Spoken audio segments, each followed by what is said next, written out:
running. Have you ever had the urge to just jump into a brand new hobby and just test whether or not you'll get addicted? Well, I did. And for me, that was running. You see, during the end parts of the pandemic, I gained some weight. I did try those 30-day workouts and it did not work for some reason. And the reason being the food at home tasting really good. But out of nowhere, in September of 2022, I saw a post for Cebu Marathon 2023, which was to be held in January of the next year, which was 2024.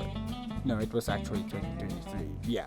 And with a jolt of spontaneity, I registered for a 10-kilometer race without any idea of what running entails. But I just took a leap and went with it. And in November of 2022, surprisingly, my brother decided to join me in the spontaneous leap of faith. To give you perspective of what I was like before all that leap of faith thing, my day would start with an alarm, wake up, go to the other room, and work my ass off until the day is over. There were times that I would decide to I'll exercise, but would end up eating more afterwards, which resulted in me gaining more weight.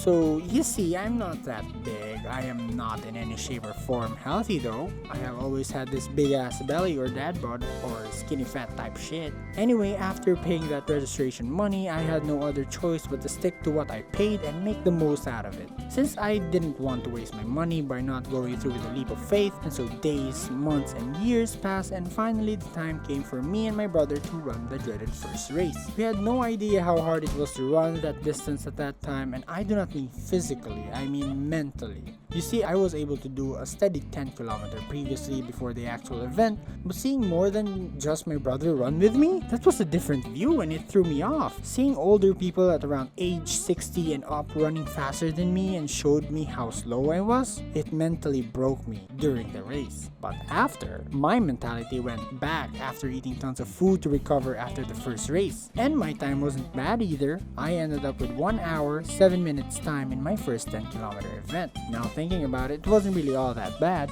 But a day after that came the dreaded part of running. My legs started to hurt.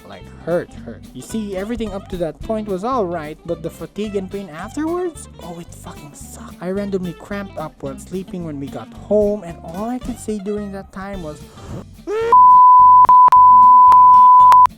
and slept afterwards again. I genuinely thought that I would stop there, but I didn't. I registered for another 10-kilometer race and ended up with the same finishing time and the same pain after the race.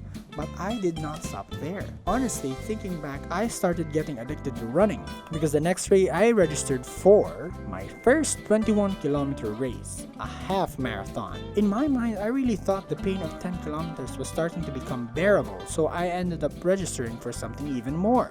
And came something even more. More exhaustion, more tiredness, and of course more pain. I kid you not, the pain I felt after was something I would never have thought I would experience in this lifetime. I literally thought I won't be able to walk afterwards for the rest of my life. I dreaded the stairs after that race too. I get it, some of you seasoned runners would probably say, you should try longer distances and feel the pain. Well, guess what, Grandma? I did. At first, I continued with my 21-kilometer races, but my ego came and I saw that organizers also had 32-kilometer races, and I thought to myself, that's just 10 kilometers more from being hardest marathon. I mean, it would be probably just become a mental war after 21 kilometers, right? Oh, what an airball that was. And so in my second year of running, having thought that 21-kilometer races were now all just fun and games, the 32-kilometer race came and I blew it right after the 21st kilometer. My ass couldn't even raise my right leg for the love of God. Older people came by and my ass was not only battling with my mind but also with my busted knee. After that race, the pain I felt in my first 21-kilometer race came back and it was worse, way worse. If I couldn't walk properly for the first 21-kilometer race of my life, I couldn't even fold my knee after 32 kilometers of fucking road running. But here I am now, an addict to running. After that 32-kilometer race, I went back to 21 and joined another 32 but ended up losing the mental battle again due to lack of sleep. But all's well ends well. As of now, I am in my third year of running and still thankfully not having much troubling issues except for runner's knee, when I don't stretch properly beforehand. Some may call me an addict to running. Maybe they're right. Because after having that leap of faith, I have been running almost every day for the last 3 years, and I regret nothing. That leap of faith changed my life so bad, my endurance, my mentality, and overall well-being improved. It's been fun, and maybe, just maybe, I might register for, I don't know, my first full marathon soon.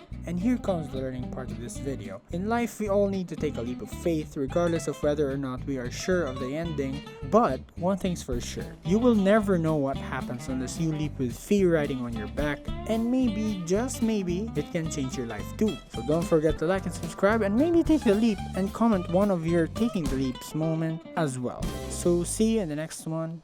Bye bye.